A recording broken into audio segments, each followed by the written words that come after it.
Alright, we have our audience members, including the cats. Alright.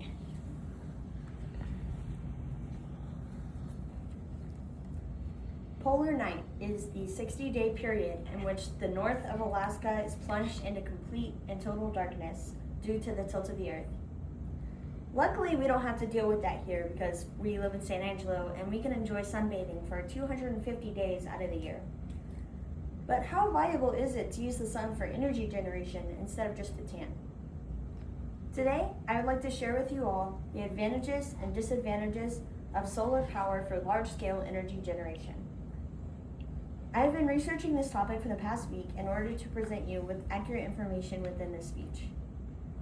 Right outside of San Angelo, we have a large solar farm, which you may have seen when you're passing by, as San Angelo is an ideal location for solar energy farms due to the large amount of sunlight and flat open land.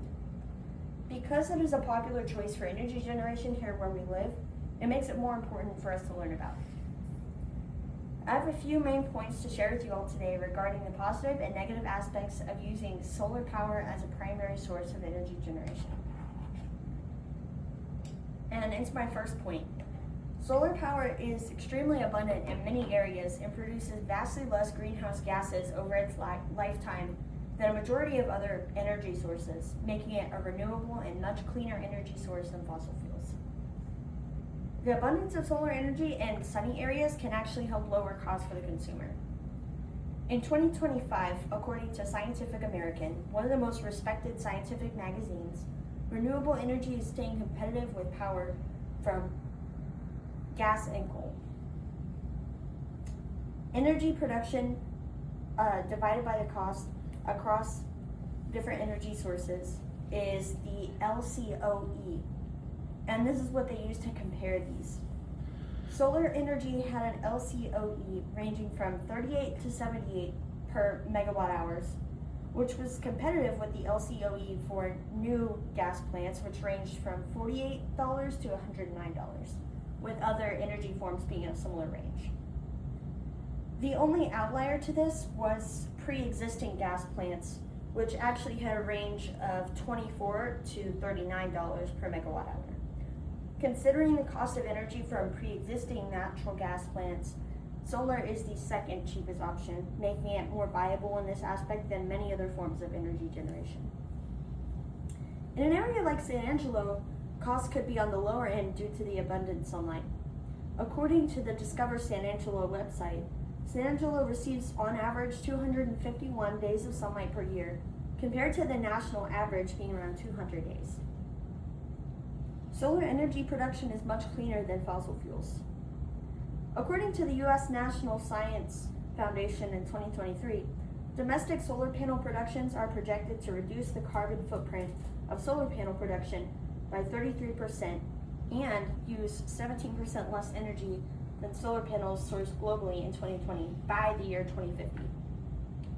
According to the Advanced Power Alliance, there is overwhelming evidence that the life cycle emissions of solar energy are far lower than those of all fossil fuel sources. They go on to mention that it takes an average of 3 years for a solar panel to offset its own emissions. This is a far shorter time than the functioning lifespan of a solar panel, which is several decades on average, usually around 30 years. Solar power is not ideal for all environments, however. Solar power can be expensive to set up, and it depends heavily on the amount of sunlight in the region.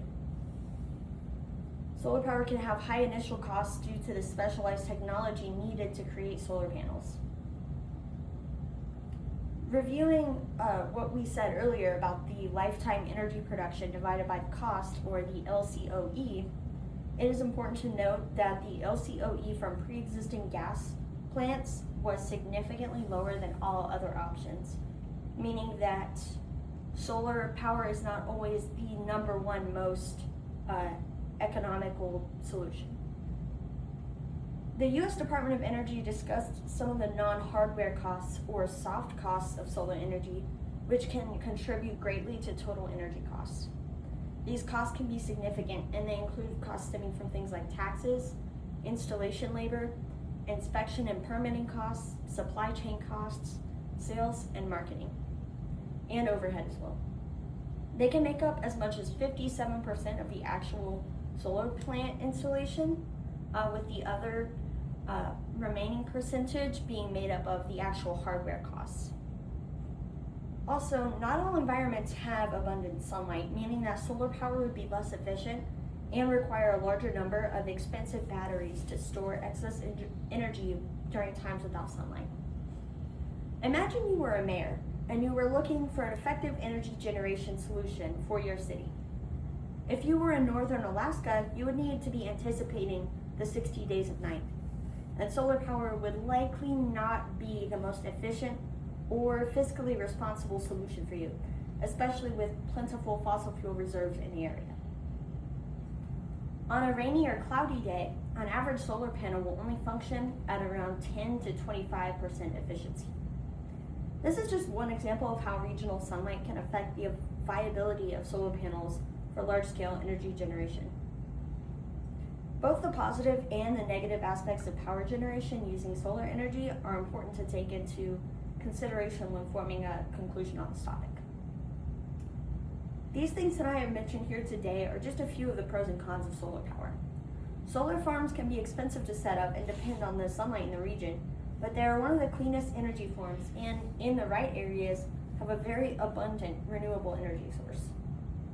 My hope is that the information I have presented you all with today can help you to form your own opinion on solar power. I've worked hard to make sure that my information is accurate. It is especially important to me to have accurate information since this is a topic that affects us more than others due to the sunlight level of San Angelo. Between 60 days of consistent darkness and 250 sunny days in a year, solar energy is certainly fascinating and important to learn about either way. Thank you.